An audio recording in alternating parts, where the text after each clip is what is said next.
interwebs! Welcome, moralgamer. Tremors. Yeah, I'm talking Tremors. Cold Day in Hell.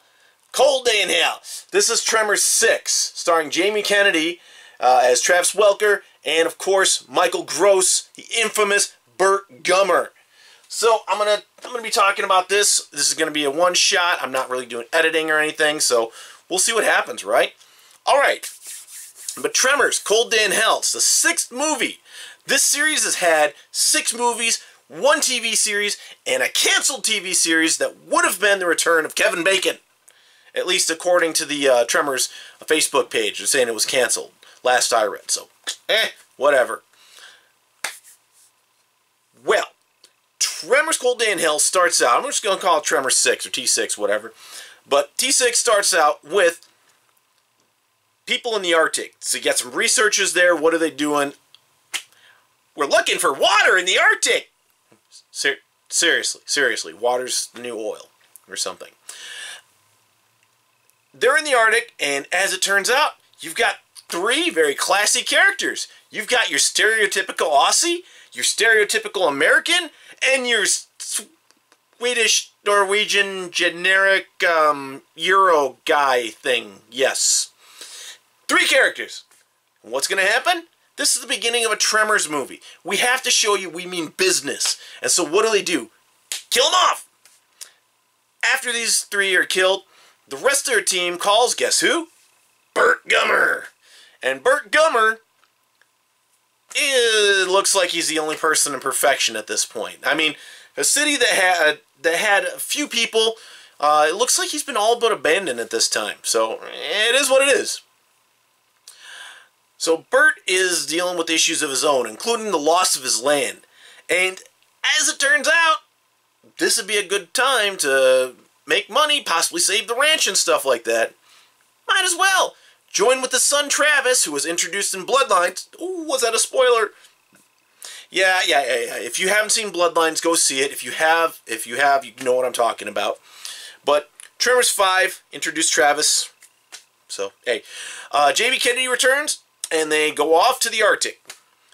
Now, in the Arctic, it's basically blind sight. What do they have? No seismometers, seismometers,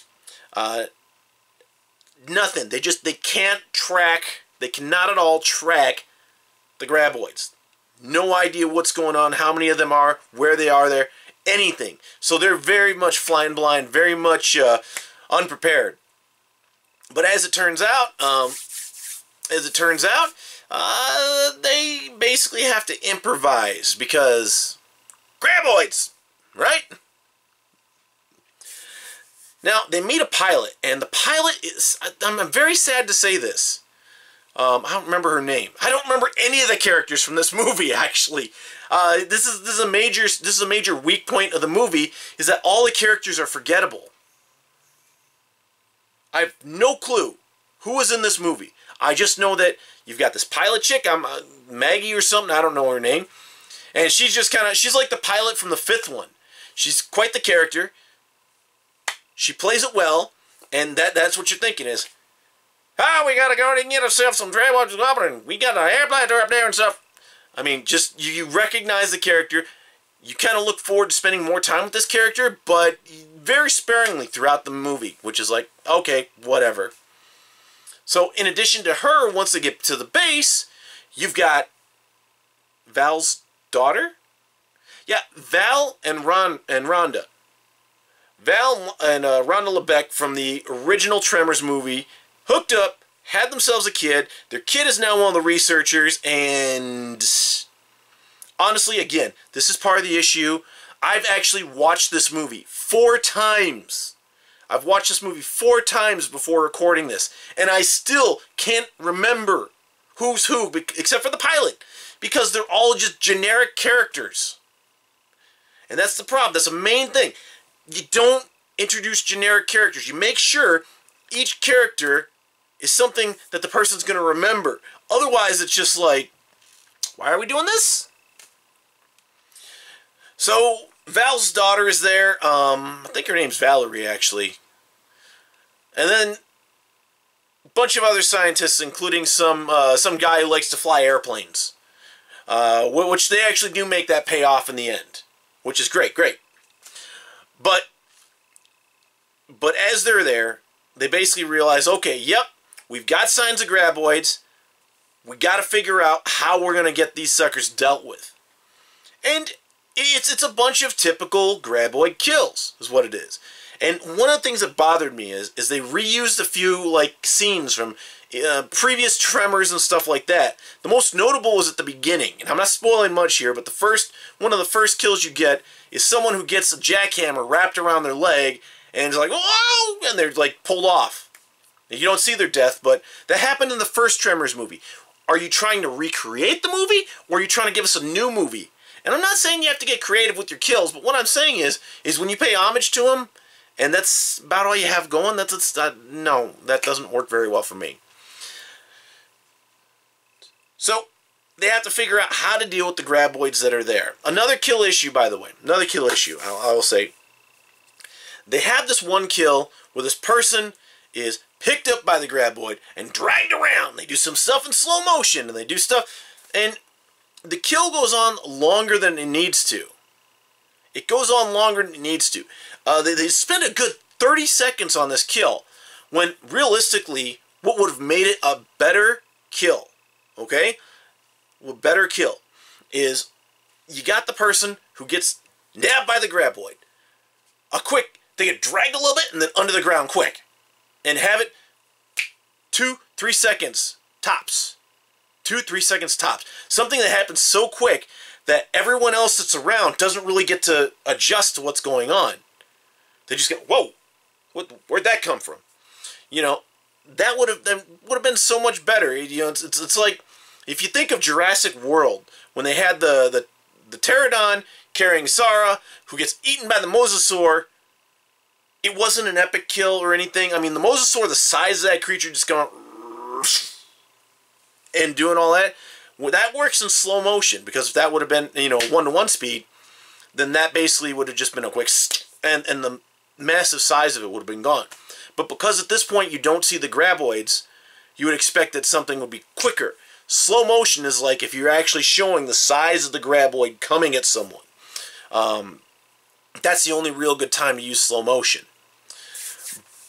So some of the kills were off. They did a few ones where it's like, okay, they tell you in advance, oh, it's only going to be a time before the graboids come get us like this, and that graboids come get you.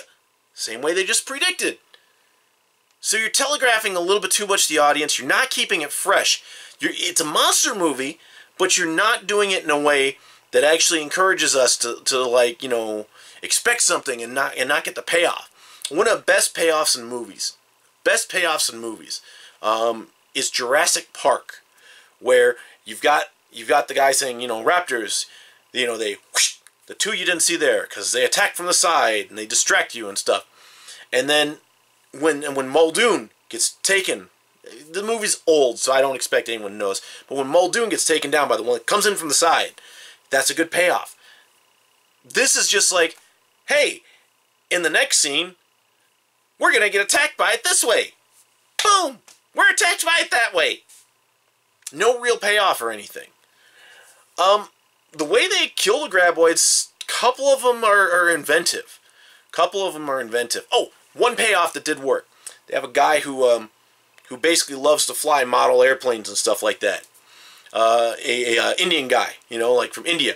And that actually, the payoff with the model plane, I'm not going to spoil it, but that was actually pretty cool in my book. Overall, I did like, it looked to me like the majority of them were actually practical effects, which was good. Especially there's, without spoiling it, there's a graboid that gets stuck on some stuff.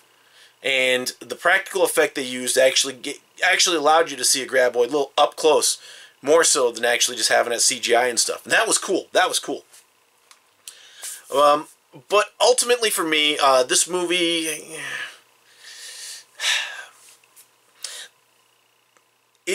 I've seen it 4 times. It's not that I hate it, and as a long-term Tremors fan, I'm very disappointed though. I'm very disappointed.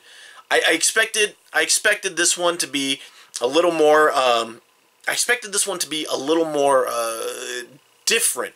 Do things a little different. Introduce us to something new. You know, not leave all these things open. Like, oh, hey, Tremors in the Arctic. Graboids in the Arctic. I know what that means. They migrated from China. Okay, you gonna expound on that? They even have a point where they show you graboid eggs that are undisturbed. And nothing at all. They never give a payoff on that. They never show you anything. It's like, okay, here it is, and then forgotten. So, are we gonna get a sequel? Are we gonna get? What are you doing? What are you doing with those eggs? Come on! I want to see End of freaking Godzilla. Roland Emmerich Godzilla. We've got the egg. It hatches. A baby Godzilla comes out. We know something's going down.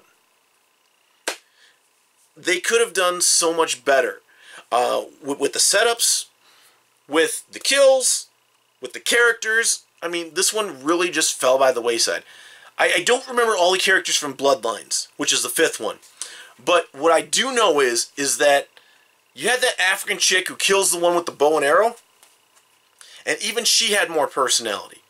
And then they evolved the Tremors a little bit more because they're a different breed in Africa because of geological reasons stuff. And so the little snakes that come out of their mouth actually separate in Africa apparently, which that was cool. That was something new, something unexpected. So you're giving us a progression, something to say, oh, look at that. I haven't seen that before. This one did all the same stuff, didn't really introduce much new, and gave you a very limited graboid, a very limited danger set that even though you never really know throughout the movie how much danger is out there, the danger set that was there never really felt imminent, never really felt like they were really in danger for anything major. So I'm disappointed in that. I think they could have done a lot better with this, especially with a proven franchise such as Tremors. But that's my thoughts on it. Again, love to hear your thoughts. Thoughts below. Moral Gamer, like, subscribe, comment, share, support links below, help us out. You know the drill, people. I will catch you all next time, hopefully with a better game, movie, whatever review I can do. Love, peace, chicken grease.